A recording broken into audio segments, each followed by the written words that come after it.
यह कहानी है सोनपुर गांव की, जहां आज एक नया मेडिकल कॉलेज खुला है। सारे लोग खुश हैं क्योंकि वो जानते हैं कि मेडिकल कॉलेज खुलने से उनके गांव का विकास सुनिश्चित है। उसी गांव में रामू नाम का एक आदमी रहता था। रामू एक गरीब किसान था। उसने सोचा कि जब सभी विकास कर रहे हैं तो क्यों ना वो भी किसी जरिए से मेडिकल कॉलेज के आसपास कोई ठेला या कोई ढाबा खोलकर अपना विकास करे। तो रामू ने इसी सोच के साथ पास ही में एक बेकरी उसने अपने जीवन की सारी जमा पूंजी उस बेकरी में लगा दी। एक दिन उसकी बेकरी पर दो लड़के आए। उन्होंने रामू से बोला, अरे पिज़्ज़ा है? रामू ने बोला, नहीं भाई, पिज़्ज़ा तो नहीं है, मेरे पास पेस्ट्री, पेटीज इत्यादि हैं। अरे पेटीज पेस्ट्री कौन खाता है आजकल, पिज़्ज़ा है या नहीं? रामू डरे हुए शब्दों में बोला, नहीं भाई, मेरे पास पिज़्ज़ा नहीं है। अरे ये भी कोई दुकान है यार, बेकरी खोल के बैठ गए, पिज़्ज़ा है नहीं। यह कहकर वो दोनों युवक वहाँ से चले जाते हैं। रामू को काफ़ी अफसोस होता है कि उसने सारी जमा पूंजी अपनी इस बेकरी में लगा दी है, लेकिन कोई ग्राहक नहीं आ रहा। वो दुखी मन से अपने घर की ओर जा रहा था। रास्ते में उसे एक साधु घायल मिले। रामू अपनी साइकिल से उतरकर उनके पास गया और साधु को बिठाया। रामू ने साधु से बोला, महाराज, आप घायल कैसे हो गए? साधु ने अपनी आप बीती बताई। उसने बताया, यहाँ से एक बैलगाड़ी जा रही थी, उसमें से जो बैल थे वो एकदम से अचानक भागने लगे। मैं सीधे रास्ते से आ रहा था, अचानक भागने से मैं समझ नहीं पाया और मेरे को चोट लग गई और मैं इधर गिर गया। रामू औषधि पत्तियों का इलाज जानता था। वो साथ ही में एक छोटे पेड़ से कुछ औषधि पत्ती ले आया और साधु के घाव पर लगा दिया। इससे साधु को काफ़ी आराम मिला। जैसे ही वो होश में आया, रामू ने अपनी साइकिल से अपना टिफ़िन और एक पानी की बोतल निकाली। उसने साधु को वहाँ पर भोजन कराया।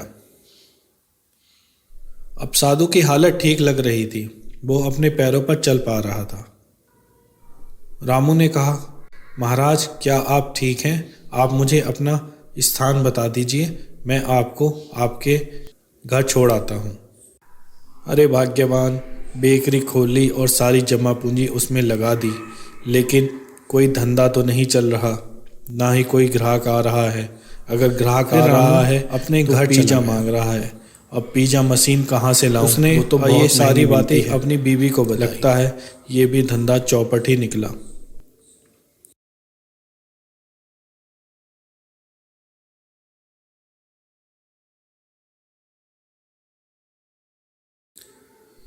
यह सुनकर रामू की पत्नी बहुत दुखी हुई। उसने बोला, हिम्मत मत हारो, प्रयास करते रहो, तुम्हारा कारोबार जल्द ही चलेगा। बीवी की यह बात सुनकर रामू थोड़ा खुश हुआ। वो फिर से सुबह उठकर अपनी बेकरी की ओर चला गया। जैसे ही उसने दुकान खोली, वो चौंक गया। उसने पाया कि उसकी दुकान में एक पिज़्ज़ा मशीन रखी है। पिज़्ज़ा मशीन देखकर रामू की समझ में कुछ नहीं आ रहा था। फिर उसको कल की बात ध्यान आई। उसने सोचा कि जिन साधु महाराज की मैंने सहायता की थी, क्या यह पिज़्ज़ा मशीन उनका ही चमत्कार है? उसने कुछ देर न करते हुए उसमें पिज़्ज़ा बनाने शुरू कर दिए। कुछ ही देर में कॉलेज के 2-3 लड़के आए। उन्होंने रामू से बोला, अरे भाई, पिज़्ज़ा है या आज भी नहीं है? रामू ने खुश होकर कहा, हाँ भाई, पिज़्ज़ा है, बहुत सारा पिज़्ज़ा है, मैं अभी लाता हूँ। उसने पिज़्ज़ा मशीन में से निकालकर 3-4 पिज़्ज़ा उन लड़कों को दे दिए। लड़कों को वो पिज़्ज़ा बहुत ही स्वादिष्ट लगे और वो बहुत खुश हुए। उन्होंने बोला, अरे रामू भाई, ऐसा पिज़्ज़ा आज तक नहीं खाया, मज़ा आ गया। कहाँ से लाए ये मशीन? रामू बोला, अरे ये तो मैं अभी नहीं समझ पा रहा हूँ। उनमें से एक लड़का बोला, क्या नहीं समझ पा रहे हो? रामू ने बोला, अरे कुछ नहीं, आप पिज़्ज़ा खाओ। उसके बाद रामू की दुकान पर डेली वो लड़के आने लगे और वो 4-5 पिज़्ज़ा रोज़ खा लेते। एक दिन रामू की दुकान पर बहुत सारे लड़के आए। उन्होंने बोला, अरे रामू भाई, गोपाल ने बताया बहुत अच्छा पिज़्ज़ा मिलता है, ज़रा हमें भी चखाओ। रामू ने एकदम पिज़्ज़ा निकाले गरम गरम और उनको सर्व कर दिए। वो बहुत खुश हुए। उस दिन के बाद रामू की दुकान पर बहुत ज़्यादा भीड़ लगी रहती और रामू की अच्छी कमाई हो रही थी। रामू बहुत खुश हुआ और वो हंसी खुशी से अपने घर चला गया। उसने यह सारी बात अपनी बीवी को बताई और कहा, अब मुझे अपने व्यापार में बहुत ज़्यादा मुनाफा हो रहा है और मैं बहुत खुश हूँ। रामू की यह बात सुनकर पत्नी भी बहुत खुश हुई। उसने कहा, सब भगवान का आशीर्वाद है। फिर रामू अपनी चटाई बिछाकर सो गया। उसके सपने में साधु महाराज प्रकट हुए। उन्होंने कहा, रामू, तुम एक नेक इंसान हो। उस दिन तुम्हारी परीक्षा लेने के लिए मैंने एक लीला रचाई थी जिसमें तुमने 100% अंक प्राप्त किए। मैंने खुश होकर तुम्हारी मनोकामना को पूरा किया और पिज़्ज़ा मशीन तुम्हारी दुकान पर दे दी। अब खूब मेहनत करो और कमाओ। रामू सुबह उठकर सारी बातें अपनी बीवी को बताने लगा कि एक बार मुझे साधु महाराज मिले थे और वो काफ़ी चोटिल थे। मैंने उनकी सहायता की। उसके अगले दिन मेरी दुकान में पिज़्ज़ा मशीन आ गई थी। अब रामू और रामू की बीवी के समझ में सब कुछ आ रहा था।